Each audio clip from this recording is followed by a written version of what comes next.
The theme for this month and this service has been set for a while now: vulnerability. Weeks ago, I thought I was going to have to give you a list of how we experience vulnerability, but by Monday mid-morning, most of us knew it plain. Yes? Yes. If 58 people can be murdered at a concert by a semi-automatic armed to function as an automatic weapon, then we are undoubtedly vulnerable in this country. It's not new information. Mass shootings have been occurring for as long as there have been guns. Long before modern U.S. history, there was Wounded Knee, with 150 Lakota men, women, and children who were murdered. The mass killing in Tulsa, Oklahoma, Wilmington, North Carolina, mass shootings go all the way back to the invention of the gun. Now, this may have been the deadliest in recent history, but our vulnerability to violence is not a new phenomenon. It is a daily reality in this country. We focus in on Las Vegas and this particular number on this day, but each year there are on average 33,000 deaths due to gun violence.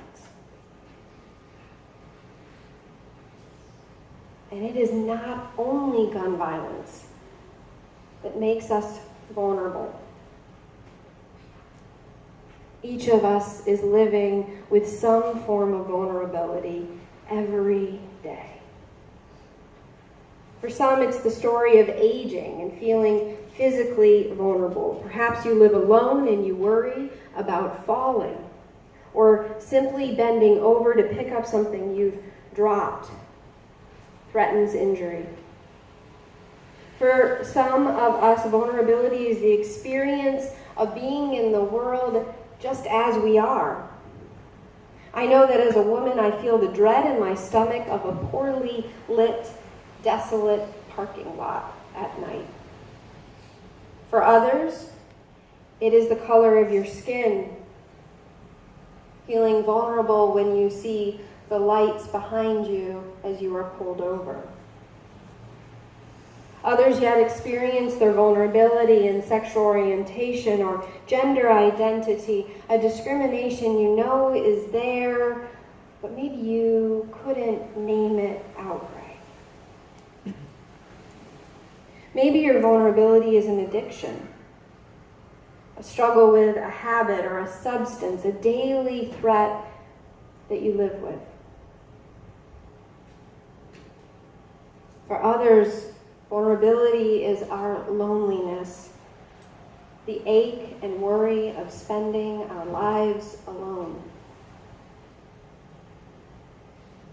I've known those who experience vulnerability in parenting. I have a friend, and I've experienced vulnerability in parenting. She describes parenting as the experience of watching your heart walk around outside your body.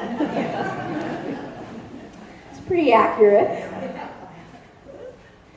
Others yet would say, and Nancy named it this morning, that our actions against the climate and climate change itself has made us vulnerable. Storms like the recent hurricanes, right, and another one just hit land in the Gulf Coast, are getting stronger and more frequent. The places that used to be safe to live are no longer safe. And so I want to talk about what makes us vulnerable. I'd like to ask you to really think in this moment, where do you experience your vulnerability?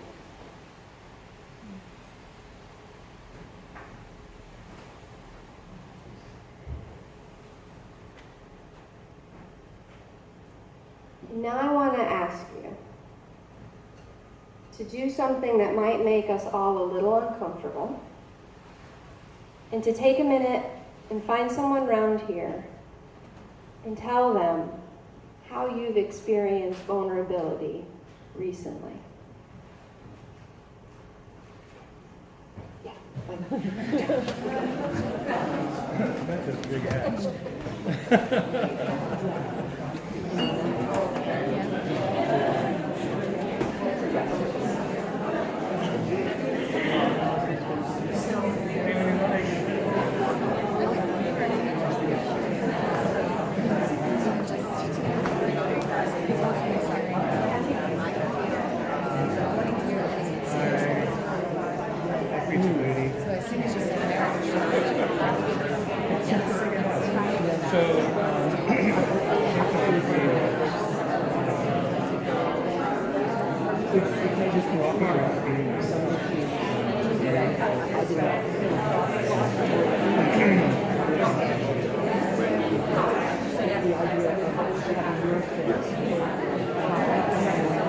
I think it's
spoke with, unless you live with them, and then that might be a little awkward. But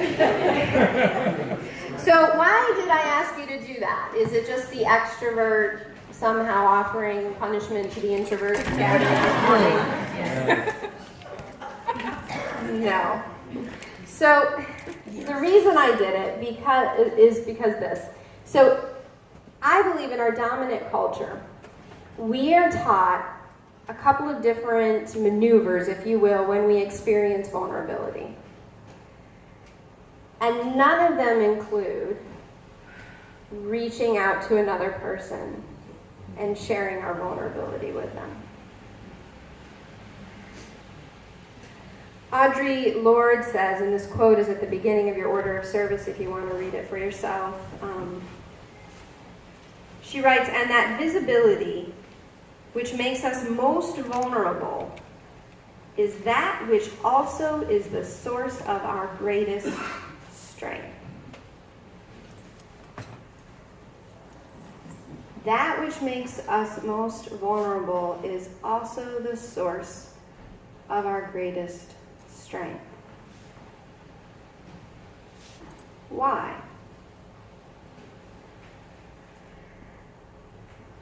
I would argue compassion. That which makes us vulnerable gives us a window into the truth of the world and toward a path of healing in our world. But when we hide, when we deny our vulnerability, when we shut the doors to our home, when we avert the glances of one another in the sanctuary, or the deeper conversations beyond, "Hi, how are ya? Great." We don't have an opportunity to locate our strength. The day after the shooting in Las Vegas, gun sales went up. And stock in gun manufacturing companies rallied. Others reacted by crossing concerts off their lists of activities they will engage in. I was one of them. I had lunch the next day with a friend and said, "Well, I won't be going to any more concerts." Small vigils began to gather across the country, but this time most of them were very small. I think that's because a lot of us went numb and didn't feel anything for days. It took me until Thursday to have a feeling. Denial, numbness, anger, drinking, substance abuse, arguing about the right path to gun control. We push away the vulnerability and we deny the source of our strength. Vulnerability, though, is all around. There is no denying it. It's the story of America. This weekend, in some places, there will be a celebration of what is called Columbus Day. Anyone hear of that before? Anyone draw one of those ships of discovery in class, in school? I know I did. Talk about vulnerability being all around. Many of us honor this weekend as Indigenous Peoples Day, acknowledging that Columbus did not discover America, and that there were people all over this country who had lived here with rich culture and tradition and beauty, who have been completely eradicated. Just here in New Jersey, all across the state of New Jersey, there once lived the Lenape, who are now relocated to a very small parcel of land. Hundreds of thousands of people decimated. Now there are some forms of vulnerability and one form of vulnerability that ultimately cannot be eradicated. It is the experience of being human and having to die at some point. I believe our moral discernment as Unitarian Universalists is to figure out the vulnerability that is a function of simply being human and having limited human power, and discerning the difference between that and when our vulnerability is the result of the abuse of power. Do you hear the difference? Vulnerability that we can't control, right? Someday we're all going to die, and we can try to deny that if we'll work for a certain period of time. And vulnerability that is the result of the abuse of human power. That kind of vulnerability we should never accept as Unitarian Universalists. And it matters to know the difference. When we know the difference, our faith teaches us that we are called to renew our deepest promises and act on them, not just a statement of faith, but of embodied belief, to challenge abuses of power. I've heard several folks, even friends of mine, shrug and say, well, if Sandy Hook didn't change gun policy, well, nothing will. As a practitioner of a covenantal faith, I will never accept that viewpoint. It is immoral. As a mother, I feel a certain promise that I've made to the mothers whose children will never come home. We are in an interconnected web. and despair is not a faithful option. Justice, equity, and compassion in human relations includes not giving guns to those with violent histories, domestic violence, who are suicidal, or who are stockpiling weapons. It also includes ensuring guns are locked up and that no child has access to weapons. But it means something more than these elements of gun policy reform. It means bearing responsibility for one another. We are not bearing responsibility for one another when 3% of Americans own 50% of America's guns. We are not bearing responsibility for one another when someone can access weapons and change them from semi-automatic to automatic weapons. We are each other's business, says Gwendolyn Brooks. You know, I was at a training for prospective foster parents yesterday, and I mean, you want to talk about somebody getting in your business. Go to a foster parenting certification program. I wish we were in each other's business like that more often, frankly. We were asked all sorts of questions, and one of them was, do you own any guns? And if so, how are they locked up? And I want to come to your house and see it before I allow you to have a child in your home. We need to get in each other's business. It's not okay to see someone struggling in our community and not reach out to see what's going on and to see if they need help. It's not okay to see someone struggling as a parent and give them a sideways glance. We need to reach out and offer our help. These are the promises we make as a covenantal people. Now, those kind of promises will make us more vulnerable and more empowered. That's the truth of Audre Lorde's words. On Monday night, I'd been asked by the UUA to write a meditation in response to what had happened Monday morning in Las Vegas.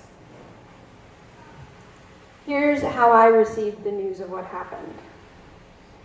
5 o'clock in the morning, a child was stirring, and then I was up. Both of us calling to one another in a darkened hallway, call and response, finding one another. She crawled into our bed, babbling about a turtle, and then had a request for Cheerios. My phone started buzzing with alerts, and I picked it up, forgetting myself as I told my wife, there's been another shooting, a concert. She replied, oh God, and then a little voice in bed asked while crunching Cheerios, who's dead? We tried to sleep, but I knew that the number of dead would climb. I was shocked just getting out of bed an hour later that the number that initially was reported had more than doubled. Calls for gun control and prayers would battle it out on social media. We would sputter facts about mass shootings. I knew it would be a white male shooter. Deadliest mass shooting in modern U.S. history, the ticker read, but that was not true. History had erased Wounded Knee, Tulsa, Wilmington. When night came at last with its bedtime rituals, one child asked me quite seriously, will this kill me? As they gestured to a hot light bulb I said was dangerous. Can I tell you, beloved, about the world I long for?